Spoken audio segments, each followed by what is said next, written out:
All right. Well, good evening, everyone, and welcome back.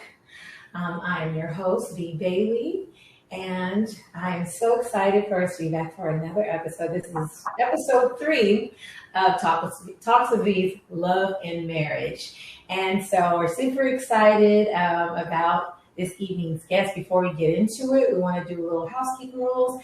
And if you are not already subscribed to our channels, we want you to go ahead and subscribe to the @VBailey channel on YouTube, as well as the HBCU Lounge Network's YouTube channel. And then you can click the bell so that you can see any upcoming content that we have, any videos, interviews, all that good stuff. You don't want to miss it.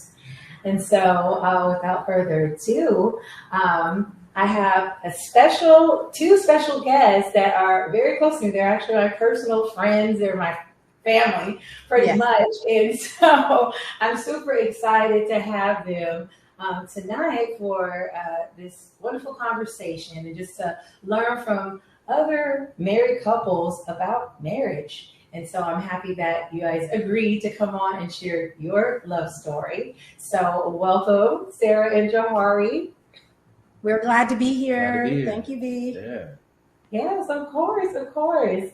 So we're going to go ahead and get into it. First, before we go into the real questions, we want to know who you all are. I mean, obviously, I know you and love you guys, but the audience does not. So if Sarah, you can go for it first and just tell them who you are, what you do, where you're from.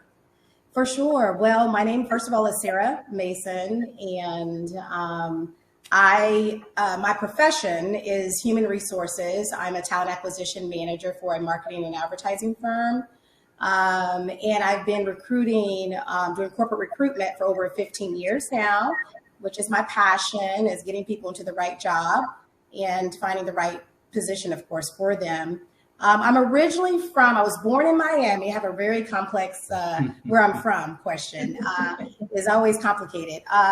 So I was born in Miami because my father's from Miami. My mom is from LA. And so I was born in Miami, moved to Dallas when I was about 6 years old for about four years. Mm-hmm. And then my mom and dad divorced. And so then we were trying to move to LA. And if you know anything about the 80s in LA, it was lots of gang activity. So my mom said no. And my uncle was in Fresno, California. And so that's where we ended up in 1989 in Fresno, California. And was there. Yep. And then we were there until one day I just had an awakening and I was like, I want to move somewhere. And I was like, Dallas, I'm familiar. And so my dad still lived in Dallas. And so I made the decision to move in 2006 to Dallas, Texas. And that's where I've been since then. Awesome. Yeah. And Jay? I am Jayhari Mason, and I am originally from Fresno, California. Born and raised. I lived in a few other cities, but mainly Fresno was home. And then I decided to go ahead and take a job as a defense contractor and move to Texas. And that was just a little over 13 years ago. Wow. I've been in Texas ever since. But yeah, California's home, but Texas is now home, and I'm happy to be here. But yeah, so as far as like my line of work, I'm a field service manager for a company, a truck manufacturing company. So pretty much what I do is I just go around and just kind of cover all the dealerships and franchises and just kind of see if they're on the up and up and so forth, and just provide services to them. But I've been in the automotive and the truck industry for over 20 years, and that's my passion pretty much. Anything with wheels, anything that could fly, anything that's on rails, floats, all of it. I just love anything that's motor powered. Yep. Awesome. Well, that leads us to our next question, one that everyone is so curious about when you meet couples, and that is, how did you all meet? Well, so coming from Fresno, both of us being there, we didn't technically know each other. We knew of each other. Sarah's best friends with one of my cousins. And so, we would see each other on occasion. I worked at a car dealership at one point. Sarah had came through there a couple times. I seen her, she seen me. I was like, who's that? Yeah. But we never really ran in the same social circles. Then you fast forward a few years after I leave California and moved to Texas. I noticed that she was here in Texas. So I was just like, you know what, let me reach out to her just because I'm gonna go check out Dallas. I came to Dallas a couple times by myself. Didn't really know anybody. Didn't necessarily. I had a cool time. I met, some really cool people and stuff like that, but it just wasn't like the time, Right. So then I reached out to her and I was just like, hey, what is there? What can I get into in Dallas? And she was like, you want to come out here? Just let me know. All right.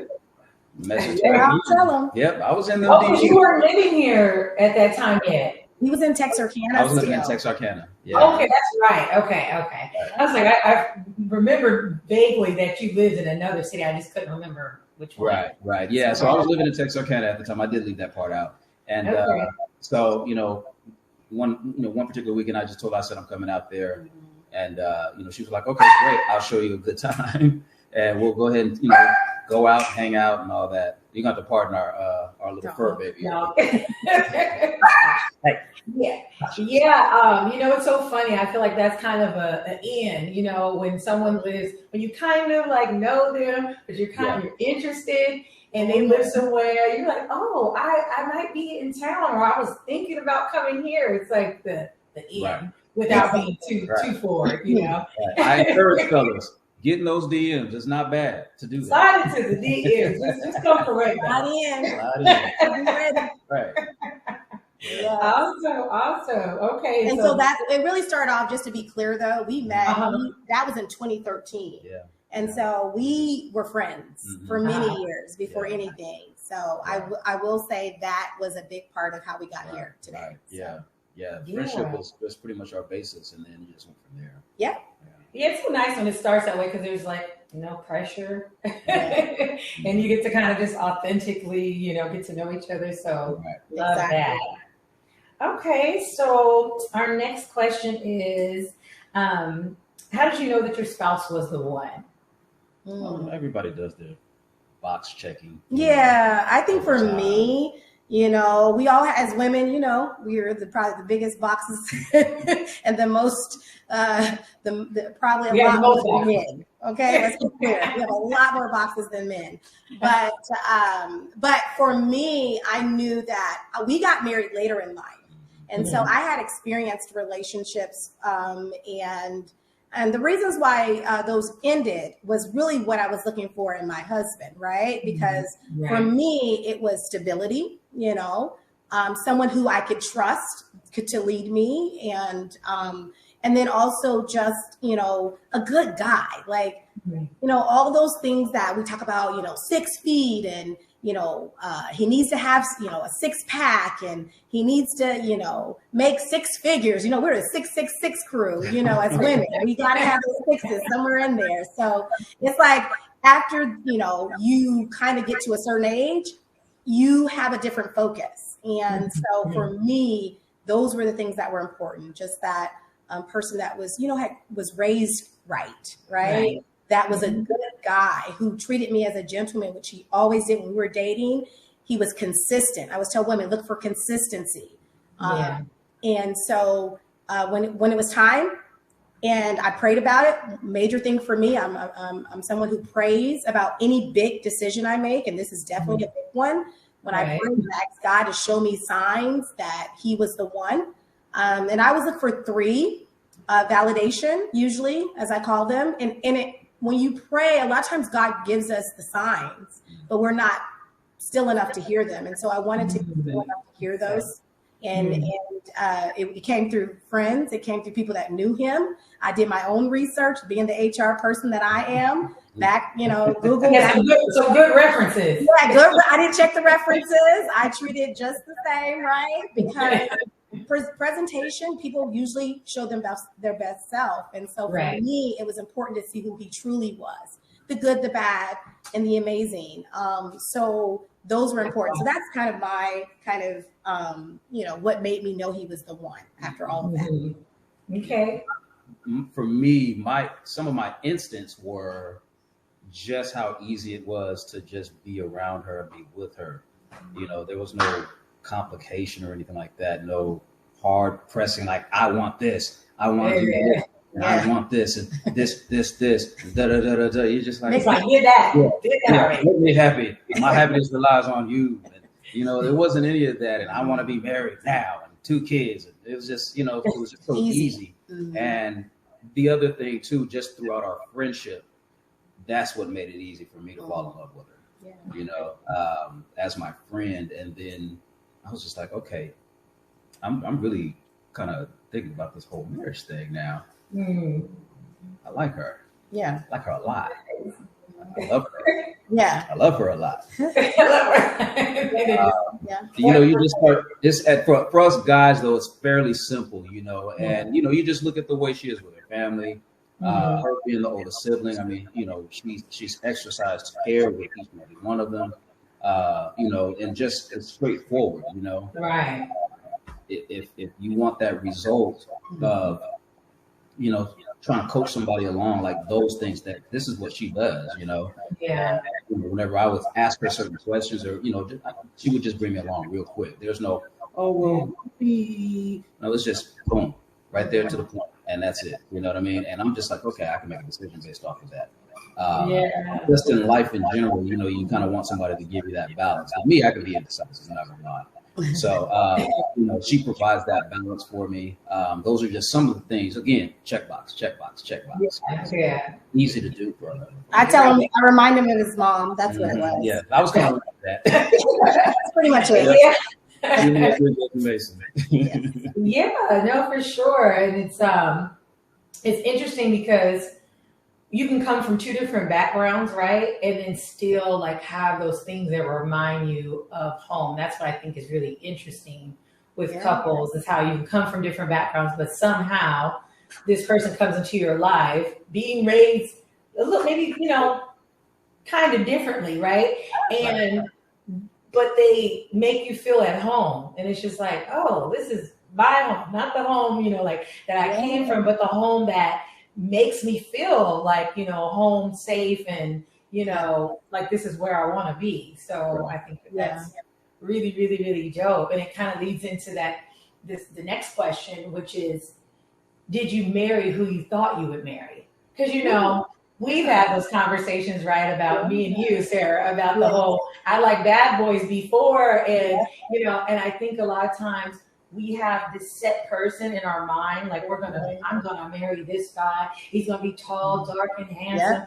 And you marry a light-skinned, chubby, short man, and that's the man of your dreams that you didn't know.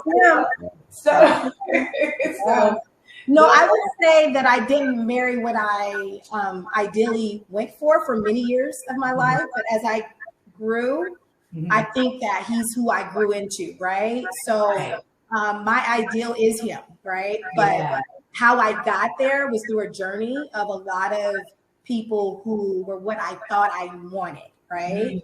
But when you look at what you need, that takes you the distance, right? So those are 2 different things, right? For me, you know, friendship has always been something, but also, you know, the fact that, you know, I didn't have to, like, with him, I didn't have to put on. I felt like a lot of relationships I had to be, because I'm very independent. I'm very, some people may say bossy, and I'm very like that person who gets things done. And he's the calm to my crazy, right? I needed that balance. I can't be with another, you know, outgoing personality. Like what? Right. Exactly. We're never going to get anything accomplished together, right? So it's like, when I think about it, I'm like, it's the perfect combination. I feel we both are for each other, because when I looked at what I had dated in the past, I felt those people were good for right now. I could not see them 20 years from now. And I had to be honest with that. And so that's really what made me very okay with some of the things I had on my checklist that were so minute and small compared to the big picture. Right. So yeah. So for me, I would say from a guy's perspective, appearance wise, absolutely. Yeah. First. I do like this real quick. Yeah. yeah, that was the instant obvious, but the what she brought into me, what she poured into me Mm-hmm. to make me more conscious of as a boyfriend at the time, then a fiance, and then coming into being a husband, also even as a father, just things that she just made me think about that I just kind of like had like either a different perspective of, or I just wouldn't see somebody else's perspective. I was kind of being stubborn on certain things, and she just kind of helped me just say, hey, look, like those are the things that I looked for that I needed. So that's what kind of just drew me even further in to just say, you know what, this is the woman for me. Just what she pushes me to do. And then of course, we have a slamming good time. You already know that. Mm-hmm. And it's funny because like Sarah she's probably a little bit more lit, and but you are too, and you guys just have a good time, together. I love it. It's just like you said, that balance and complimenting you. Like I always think about that because y'all know, like I'm like crazy, loud, I love to talk and stuff like that. So I'm just like, who would I end up marrying? Like he don't have to be calmer because I'm here. And I need him to be like somewhere down here so we can meet in the middle. And people don't be kicking us out of their house. Like they are just too much together. She's just impressive. You know what I mean? Like just the little things that I've seen her do, like sports conversations. Oh yeah. Don't get me started. She'll play about her Cowboys. Right. You know me, I'm not really a sports cat like that. You know what I mean? I'm a gearhead. So to hear her, like she has stats that just pour out of her mind like a sports almanac. And to hear her in debates, it turns them on. It kind of does. She holds her ground, and I just be like, "Cause she's so hot." Yeah, it's the combination. It's like, oh my god, I love when you told that guy off. I'm like, what? That's awesome. Yeah. Okay, so in what ways would you say that your partner has made you better? Good question. Yeah. I would say that Jayhari is slowly, I'm a process, right? We all have our things, but I think he's first of all, he's taught me how to be more nurturing and listen more. I talk a lot, and people that talk a lot need to learn how to listen, and that's active listening. That's not like, I hear you, and you already got your thoughts created, right? And you've already got your next answer. It means actively listening. Because then you can maybe catch other things in that conversation with someone. And so he's taught me to be more nurturing, more understanding, because not everyone has always the information needed to make good decisions, for example. And then he's just a good balance. Like I said, I'm very like, let's go. Every weekend I have 10 things for us to do. And he's like, I have 3 things to do and I will be at home, right? So he keeps me like, okay, we need to just not have a day of just back-to-back events and things to do. So it's a good balance. He's helping me relax after sort of being a single parent, of just always being the person who has to make things happen in my family and within my friend groups. He's just let me know, you can say no, Sarah, you can't go today. It's okay. They will see you next time. So but I think he's brought into my life, right? So that's very important as you get older, especially. For me, it is that more like the go-getter. She pushes that, you know what I mean? I see certain things, I'm like, okay, I probably should strike on this, because she reminds me that if you're constantly thinking about something, then that means you obviously need to do something with it. Right. And those are the things that she has said to me. She probably doesn't remember even saying it to me. She'll shoot something out at you, and then it's a good piece of advice. She probably doesn't remember saying it, but I'll take it. Me, I just I take a lot of the things that she says in consideration, and they go in my file cabinet, and I always go back and reference those things. But yeah, like that, and then just being more organized. It's a guy thing. There's certain things that I'm organized with, like, other little things, but then there's other aspects where I'm just like, nah, I'm just not gonna. So she brings that value. There's so many different things that she hits on, but she's made me better as a man to really know that I am good enough. Mm-hmm. You know what I mean? And that is something that I know a lot of things. We do battle with that. Yeah. So to get that reminder from my wife as a reminder, and then I can go out into the world and tell the world, like, yeah, no, I'm straight. I'm just fine. Right. I'm a man because my wife said I'm worthy. Yeah. I see it. Yeah. It's just, you know what I mean? There is a constant crowning that she does, you know what I mean? That she probably doesn't realize that she does, but she does. I love that.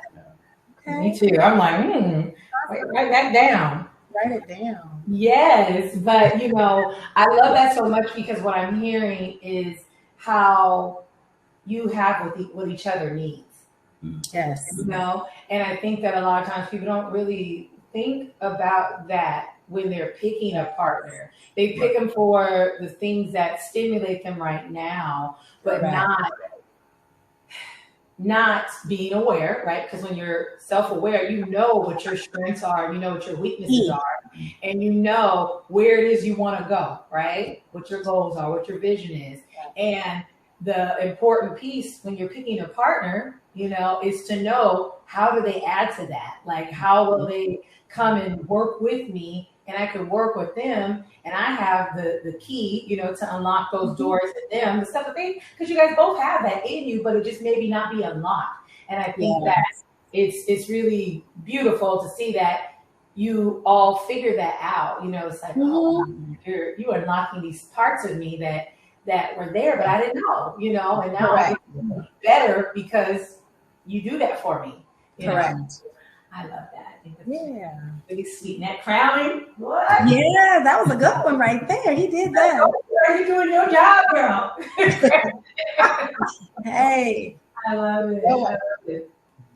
So what would you say some of the things that you learned about marriage that no one ever shared with you? So I know that you guys are a blended family, right? And I'm not sure, Sarah, were you ever married before? Both our first times. Okay. Oh, okay. So that, so like, what would you say, like, what did you learn that no one told you about marriage? Well, I do know that I would say that for myself, I did a lot of research and I love stories of love stories. I watch a lot of reality shows that showcase love, as well as just books that I've read. And then my background, I didn't mention this, but my degree is in sociology. And one of the attractions to sociology is the study of people in institutions. Yeah. And so there is actually studies on behaviors. And so, one of the things I knew before going into marriage is no matter what a man tells you, watch what he does. I knew that for years, right? So I listen to someone, but I also watch what they do. Right. And so for me, it was more of when I got married, we were older. So I knew myself a lot.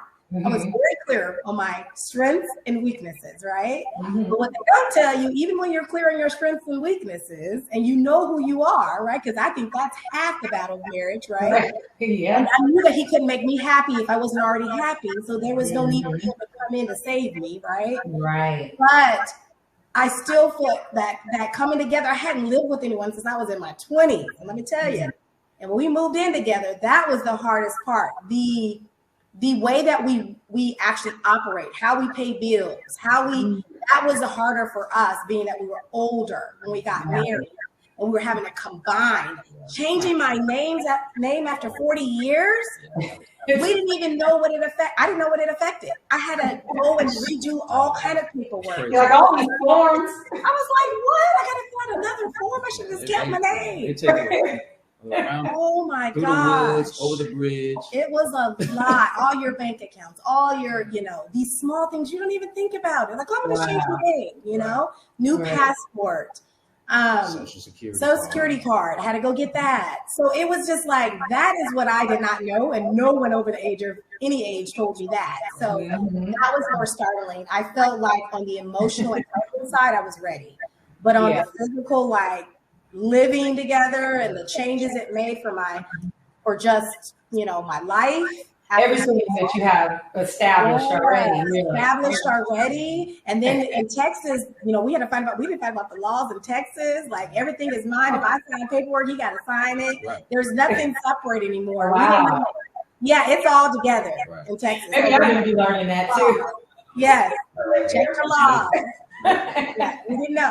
Yeah. So that was my thing. What was yours, For me, I was a bachelor for a long time, so not living with anybody and, just now to have to live with somebody again, and just the daily, I was contracting, so I was always gone a lot. Even throughout, the early part of our relationship, I was gone, she would come to where I was at, but then it would, I would have to come back home eventually, but it still wasn't like that day to day. And that was a tough one. Hey, stop that. But that was an adjustment for me. And I think that, we were able to eventually, bring that together, but it took some time, and I mean, there's still little things that we just kind of just like look at. And we're just like, okay, that's the way she does it. That's the way he does it. Got to get used to that. So, that was our hardest thing, I think. For us, we were pretty good. Like I said, we were ready for it, right? Right. But even with that, we had some things that were unexpected along the way. Right. Grief, we had grief. We had multiple deaths in our family, all kinds of different things. And those are things that you're not prepared for. You can't. Nobody can be prepared for that stuff. Yeah. Right. Yeah. And if you're not really in it, it can break you, too. Yeah. So that's real. And so I did this perfectly. Everything is just falling into each other as I realize it. Right? Or the way that you all are answering, it's perfect. But what would you say that keeps you guys together?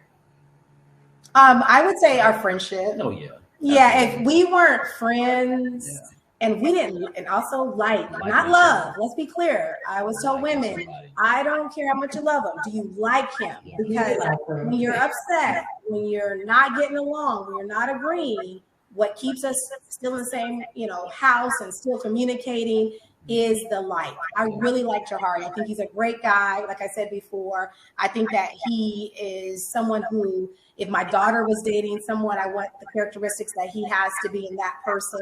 Like he's a good person. Right. He believes in family. He believes in, he loves his coworkers and his job. He is that guy that everyone loves. Like Jayhari, I've never met anybody that doesn't like Jayhari. It's like, hey, I got some people that don't like me, but not Jayhari. Everybody, his cousins, he's the best cousin to everybody. Yeah. So that's what I think that's that thing we go back to no matter what. Right. Yeah, absolutely. That friendship is important, really is. And that liking them. You're right, because sometimes you're not going to always like us. That's where the love comes and balances that out. Yeah. It's like, I don't like you right now, but I love you, so I will stay here and I will like you. Yeah, because people were stunned when Michelle Obama said she didn't like Obama for 10 years, but she didn't say she didn't love him. I was like, calm down. She just said, chill. She did not like him, and I get that. I get that. So it's okay. It could have been like some personality traits that, just kind of it's different. That perspective, but it doesn't mean that you just back out completely and just be like, Exactly. Exactly. Yeah, because some things you don't realize what's meant to work out in you, right? Yeah. And you don't even realize it until you're dealing with someone that you love. You're just like, oh, it's getting on my nerves. I would normally just be like, but I can't do that, And once you work through that, it's that because it's that reflection. Your partner's that the mirror. You say that too many times. To Sarah in our table talk. Yes. Truly, what you're getting is what you get. Right. You two are like my big brother and sister, So listen, this is what's going on right now. Yes. Well, Yeah. And Jayhari would be all calm, and he'll be like, say what he's got to say, and I'll be like, ooh, okay, I got the balance now, I'm ready to go. Oh. Yeah. So I wanted to ask you guys, oh, I'm sorry. No, I'm just saying, go ahead. Oh, no, but I did want to ask, and I'm not for sure if I ever asked you guys this, if you guys did like couples therapy or like premarital counseling and stuff. Yeah, we did. We did how many weeks? I want to say 4, 6. I think it was 4 weeks. 4 weeks of counseling, mostly because he was overseas. So ours was different. It was virtual. And it was through my cousin, who's a pastor in Bakersfield, California. And him and his wife have been married already for almost 20, I want to say 20 years already. And they're younger than us. So they'll tell you. They've been together a long time. And very spiritual based, right? God first. But also I felt like he was also young enough to know like the experiences. I feel like sometimes when you counsel about older people, they don't know the today and the things that we face today. They're a little out of touch. But what is someone who's used to today, right? But at the same time been married and could understand and give advice. And so we did a combination of answering questions, coming up with our vision for our lives, for our marriage, what we wanted to accomplish as a family. Like you said, we were a blended family. And we had 3 children between us. We both did not want additional children. You had to make sure that was correct. Because sometimes people go into premarital counseling with some major like holdups, like hurdles, like the fact that I might want children, he doesn't. That's major. That's not a simple like, we can make that work. That was also a check in the box for both of us. Yeah, we both checked that. We did not want it. Yes, we were clear. So that was stuff we went over, making sure we were on the same page. And how do we, when we're blending families, he made us read a book about blended families. And, that's good. That was his focus. It's like bringing 2 families together. The good thing is, as you know, we're from Fresno. So I knew his family. I knew his aunts. I knew his uncles. I knew his mom, who was, of course, in the women's ministry and over that when I was in Fresno. So I knew a lot about his family. So that also, I think, helps us too. We're kind of like cheating a little bit because we knew each other's family. Okay. I love that. I love that. I wanted to ask about that too, because when you're talking about that long distance, you know, that's another thing that could be a hiccup, you know. So how did you guys work through that? I mean, that was a challenge. That was a challenge. Yeah, that was. We missed each other, you know what I mean? But we FaceTimed and you know, all that stuff, especially with me like being in Kuwait and stuff like that. I could get away from, you know, where I'm working at when I'm in the States, but being over there, I mean, that's a 14-hour flight. So I don't necessarily have those luxuries to like get away so easily. But you know, we just did various things. I mean, you know. Gotta make it work. Gotta make it work. But I always you have to trust. There is a level of trust that you just have. You can't be insecure in the relationship and then do long distance. You definitely need to be secure as each other, have things to do outside of each other, have your own friend groups, have your own trips planned, really fill up your time. Right. So that's what we did. Yeah. Because you will have moments where you're like, oh, is it worth it? You know, like us being apart so much, you know, you start having those doubts. So you really have to know that the end goal is worth it. So make sure you're with someone who's worth the time, worth the effort, worth the lapse in seeing each other face to face. Touch in the feel of it all. So and that should be established pretty early on. If somebody's going to be worth that kind of time, worth that kind of that kind of time with each other, you know. You got to really establish that pretty early on, and most of the time you can. No, that's good. That's good. So what about now that we talked about that tough stuff? What about your marriage brings you joy? Oh, that's an easy one. Give it to us. Sex. I'm kidding. No, it is just knowing that I have somebody that's gonna have my back. You know, when I come home every day, you know, she's sitting on the couch. The dog is going crazy as soon as the garage door opens up. So that's like the first sign of like, you know, just the joy. And then she's sitting on the couch. She's like, "Hey, babe." It's the same way every single time. This person, like those are just those sweet moments that I just really like to I like to absorb those and just kind of hold them right here, you know, in my heart, because it's wonderful. Or, you know, just the simple things like, you know, her genuinely asking about how my day was, you know, me finding out what her day was like, and just hearing her tell me stories, because I do love to hear the gossip guy go front. But, you know, it's just our overall connection, you know, it's beautiful.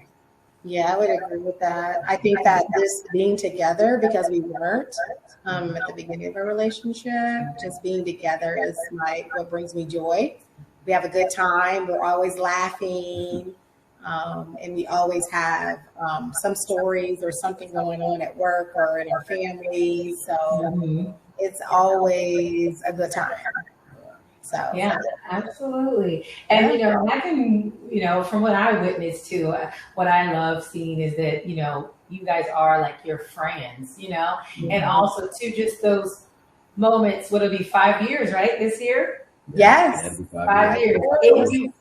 And you guys, you know, still like just embrace each other and hug each other, like in just random moments. It's like, oh, okay, like this is good, because I don't know what's going on these days, you know, with relationships. And some people don't, like you said, like even really like each other. And so it's just, it's nice that you still want to touch each other and be close to each other, embrace each other. And you can just see and feel that love, you know, between you guys. And I think that's what you want, right? You know, that's what we want. And so I think it's so important to, I would say for me, surround yourself around people who are where you want to be. It's interesting because, you know, so many times they tell you in church, and, you know, I grew up in church, and they'll, in different places, I guess outside of the church too, but they'll say, you know, that singles should not hang with married people, or married people shouldn't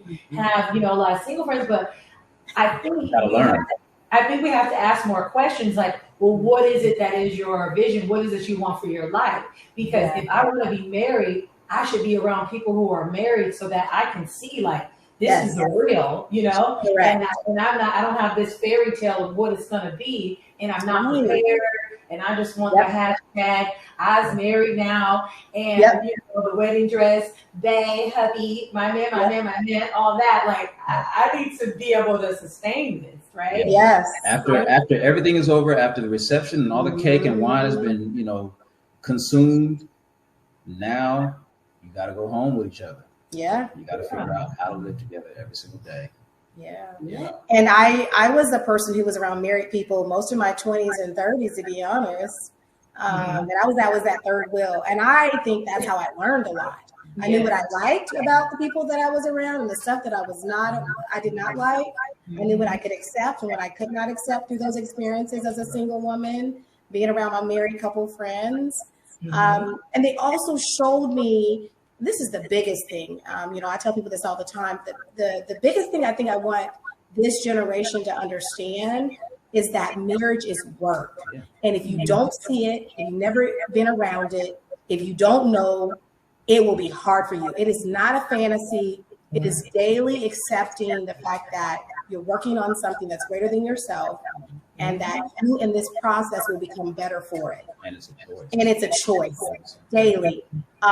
Even with love, right? Because loving another human who has their own upbringing and their own thoughts, and it's not an easy task, but once you get on the right path, it's amazing. It's better than being alone, because that person is on the journey with you, and they're going to give you those things that you would have to get from like a friend who may be busy when you're single, or not available, or sister, or, you know, all these folks that you got to kind of like, okay, I need to run this by someone.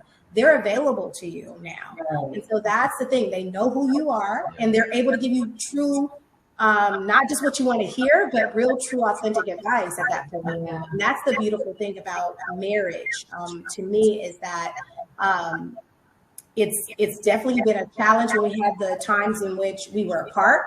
But what kept us together, like I said, was, hey, including them, right? Like I included him in what's happening in my life here in Dallas. I included him in what's happening with the kids.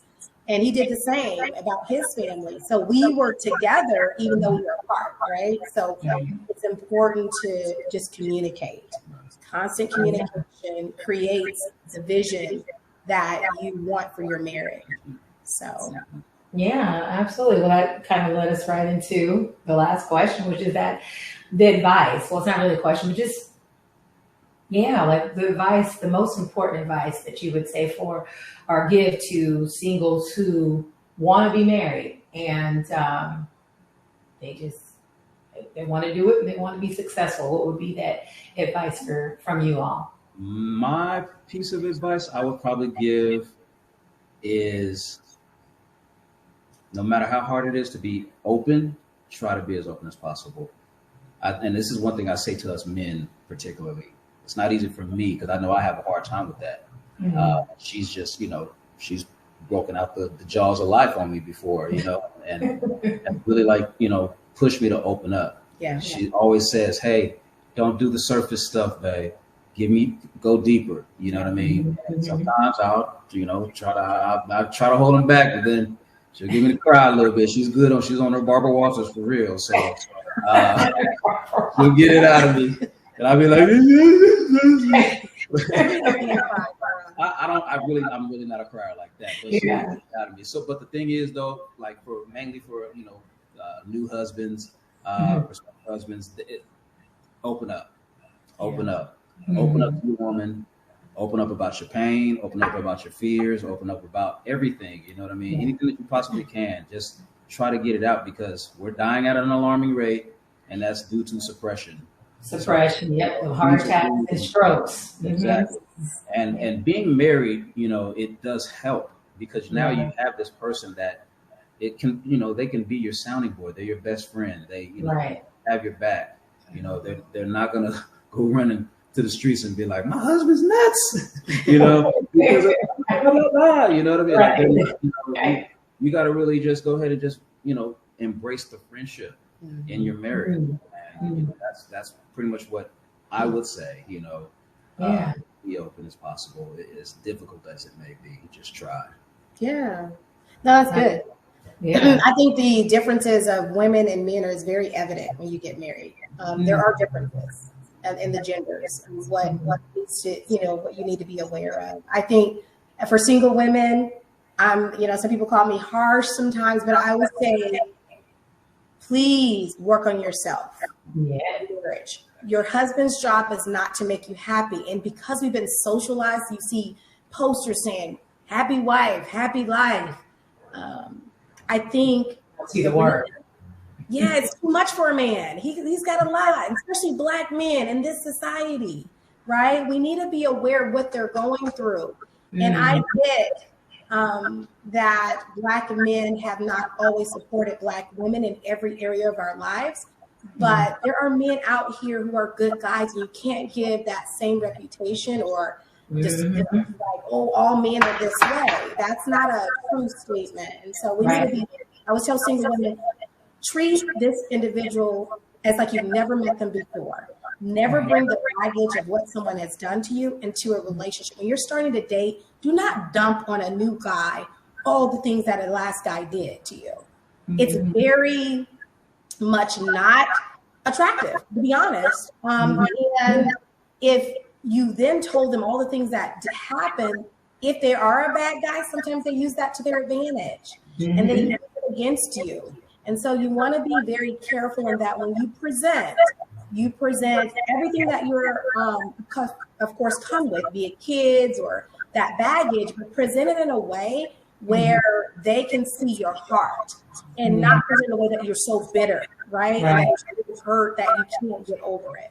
So that's some advice I always give my single ladies. It's like, yes, we know we've gone through things, but when you present to a man, I think one of the things that Jayhari told me when we were, when I asked him, why did he feel like I was the one?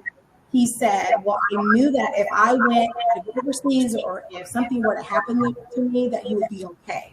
That's what your husband has said, is that he doesn't need to be around for you to feel whole, or he needs to be around for you to feel like, you know, you are, you're somebody. You need to feel that yourself. Become whole in yourself.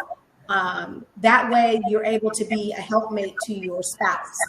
The goal here for us was not to be so much traditional in that we wanted to create our own marriage, right? Be open. There's no need to say, okay, these are the things that women do and these are the things that men do. We're partners.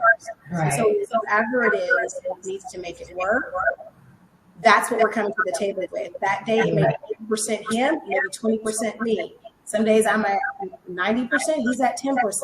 We just want to bring both of ourselves to the table and get the things that we need to have done. Right, so, right. Remember that. Remember that when you're single. Work on yourself. This man is not going to come in and be this spectacular change to your life that if you don't yourself feel good about you, right? Right. Do that for yourself. And when you come together, like you said at the beginning, he's adding to you.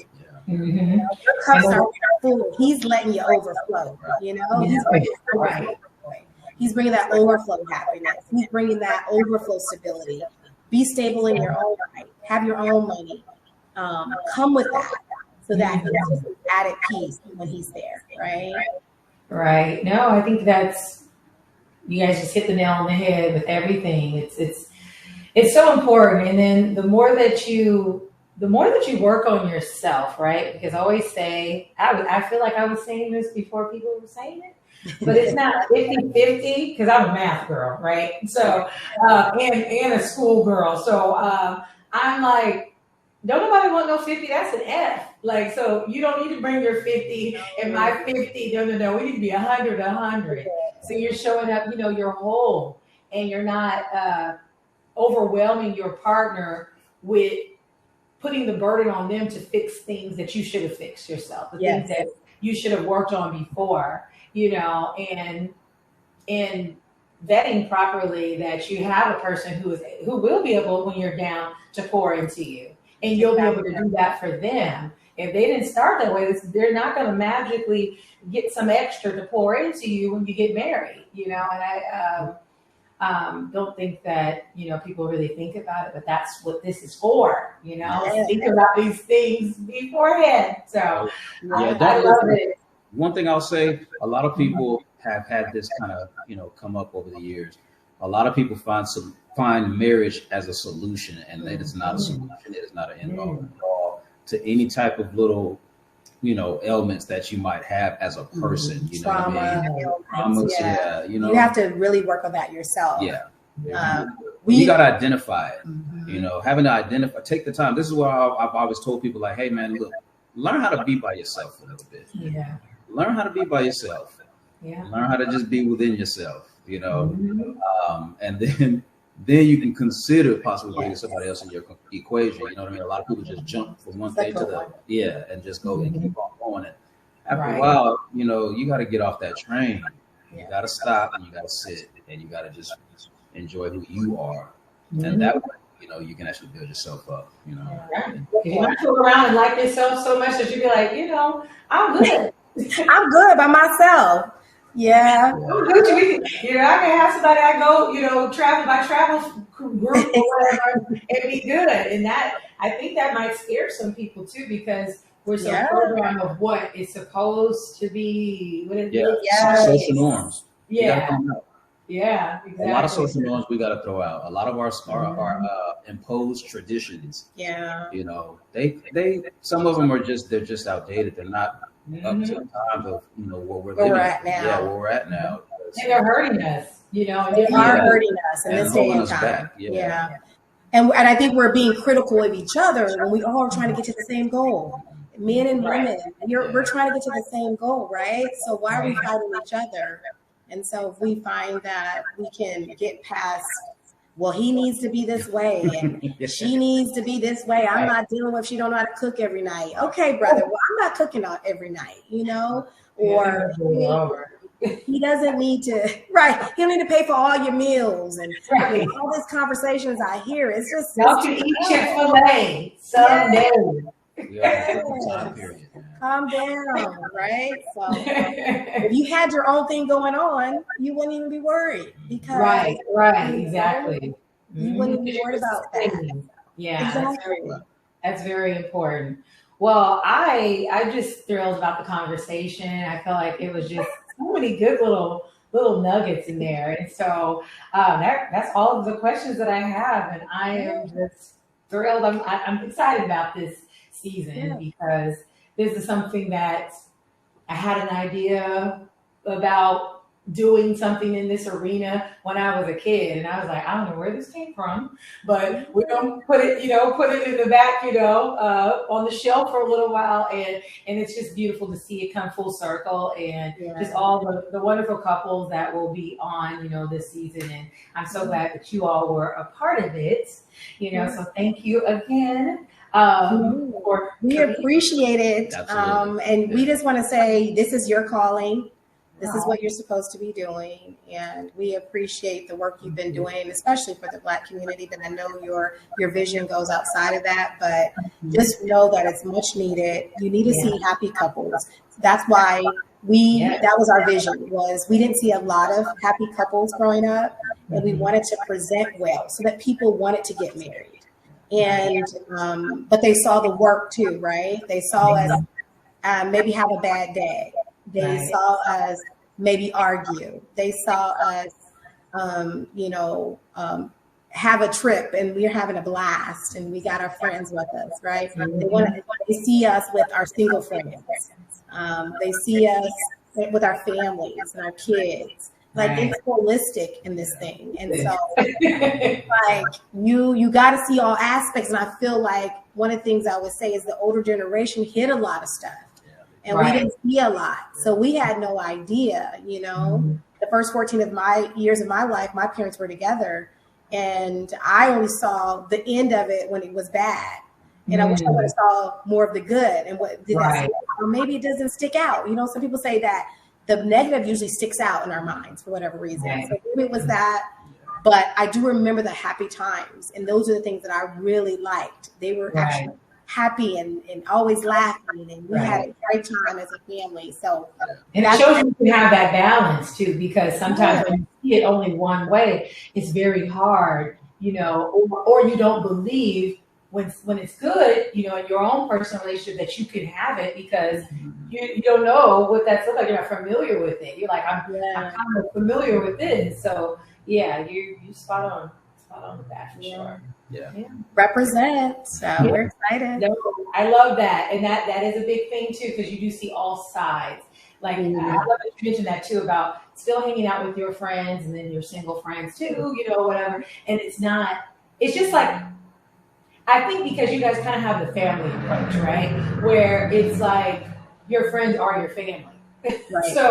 so it just feels like it's a little small reunion, you know what I mean? Exactly. Yeah. Every time. And it's never disrespectful. So I love that so much too. Well, I mean, this is an opportunity. I always let people, basically, big up whatever it is they're working on. So I know you're talking about your podcast and stuff like that, but you can share your social media. So my social media is Bless Sarah 1 on Instagram, and then on Facebook it's just Sarah Mason. And I would say that coming soon will be a podcast / blog that I'll be working on. My vision for that is really talking about everything from relationships to marriage to sports to just all the things that, celebrity talk, all the things that are happening in the world, politics, wherever it leads us, but and be able to really have those conversations. So if you follow me on Bless Sarah 1 on Instagram and then Sarah Mason on Facebook, at least when I get that going, I can give you everyone the new information. So Yes, I'll be excited about that too, because you don't give it to them straight.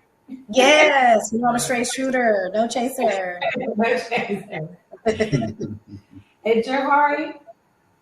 Well, as of now, I am trying to put some things together in terms of just the automotive field. I'm trying to work on maybe starting to do a little bit more custom work eventually here in the future. If that pans out the way I need it to, then yeah, I'll be providing that information as well. But yeah, that's the route that I'm trying to take here. What's your? Oh, sorry about that. So my handle is, or my Instagram is the Edgy Gentleman. So it's at the Edgy Gentleman. At the_edgy_gentleman_. Awesome. All right. Well, thank you guys again. So you guys want to make sure that you guys follow them and share this episode, share the channel, both channels, at B Bailey, as well as the HBCU Lounge Network. So you can, check out our couples and all the value that they're able to bring to us. So thank you guys again. And to the audience, thank you for watching. And we will see you on